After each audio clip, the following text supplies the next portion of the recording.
Halo guys, balik lagi dengan gua Mike. Kali ini gua pengen kenalin nih mouse wireless dengan shape yang cukup mirip dengan Logitech G Pro. Yang shape kayak gitu kan banyak banget ya, orang-orang suka gitu ya.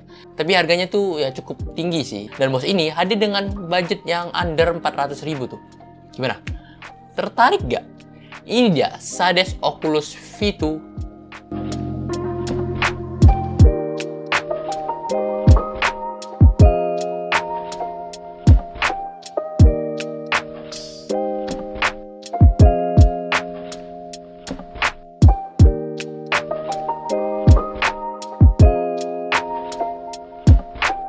Sebelum kita bahas lebih lanjut mengenai chipset dan lain-lain ya kan, kita mulai dari desainnya dulu ya.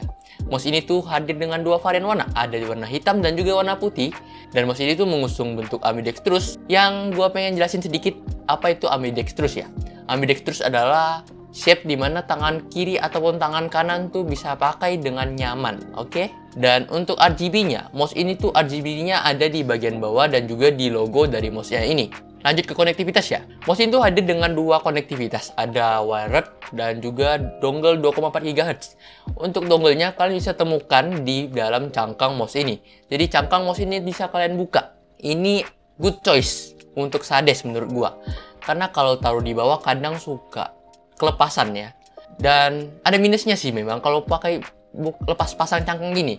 Kalau keseringan kalian lepas pasang cangkangnya, kemungkinan ada resiko-resiko kendor gitu. Sisi positifnya, dongle-nya tuh nggak mudah tercecer gitu. Terus bobotnya gimana? Sejujurnya, bobot dari mouse ini tuh bukan yang teringan. Bobotnya tuh ada di 90 graman. Tapi ya, untungnya mouse ini tuh punya penyebaran berat yang udah oke di bagian belakang doang. Jadi, buat kalian suka ngeflick, itu bikin tangan kalian tuh nggak mudah capek. Karena pada saat ngeflick kan kalian angkat mouse-nya ke ini ya, depannya yang diangkat. Jadi kan kalian nggak mudah capek lah jadinya. Terus lanjut ke bagian switch-nya. Mouse ini tuh pakai switch Wano yang punya lifespan di 20 juta klik.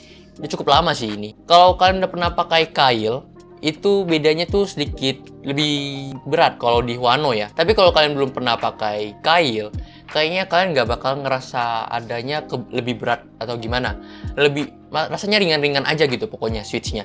Kalau kalian belum pernah ngerasain yang Kailnya. Terus untuk bagian sensor, mouse ini tuh udah pakai sensor PixArt PMW3325 yang dimana gue juga sering banget bahas sensor mouse satu ini. Kayak di video sebelumnya tuh gue bahas sensor mouse ini juga deh. Dan tentunya pasaran harga untuk sensor mouse ini tuh di 400-an. Dan kalian akan terkejut kalau kalian dengar harga dari mouse satu ini. Soal delay udah gak kita temuin secara mata ya. Tapi secara sistem gue nggak tahu adakah delay atau enggak. Karena nggak ada alat pendeteksinya sih.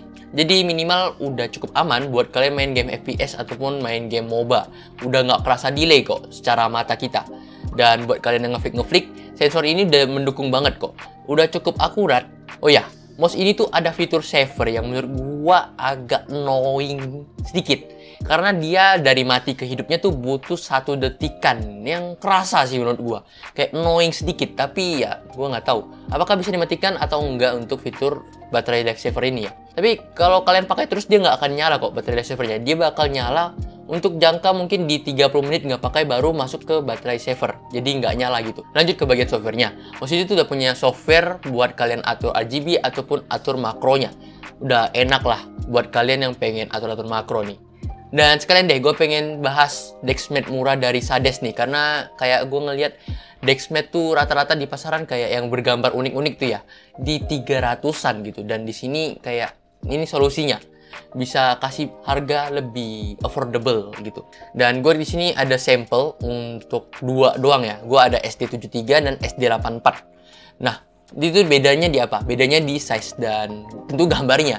Kalian bisa lihat lah, kalian prefer kemana. Untuk ketebalannya sama-sama di 5 mm ya. Jadi udah cukup oke sih untuk ketebalannya.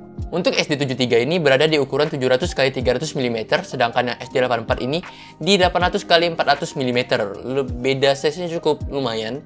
Jadi kalian bisa pilih aja sesuai dengan meja kalian dan sesuai juga dengan motif yang kalian suka.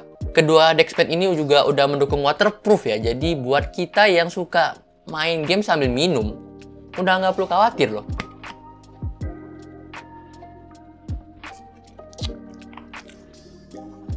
Terakhir kita masuk ke harganya ya. Untuk mouse-nya ini dibanderol 335.000. Ya murah ini mah. Kalau tanya ke gua ini murah atau enggak? Murah pol ya. Terus untuk DXPad-nya, untuk SD84-nya itu di 135.000. Dan SD73 ini cuma di 120.000. Gimana? Under 200 kalian dapat DXPad yang punya ketebalan di 5 cm, terus udah waterproof dan juga bahannya udah cloth fabric ya. Worth it? Ya tentu banget worth it. Karena sebelum Sades kirimin kita mousepad ini ya, gue udah pakai. Kalian bisa lihat di konten gue sebelumnya tuh. Coba kalian cari. Sades tuh kayak salah satu opsi yang gue suka banget dari DXPad-nya. Dan juga mouse-nya nih. Oke, mungkin segitu dulu untuk review kali ini. Like kalau kalian suka dan subscribe channel ini kalau kalian rasa channel ini bermanfaat. Kasih tahu gue produk apa lagi yang kalian pengen gue bahas. Mungkin segitu dulu, gue Mike pamit diri. Bye-bye.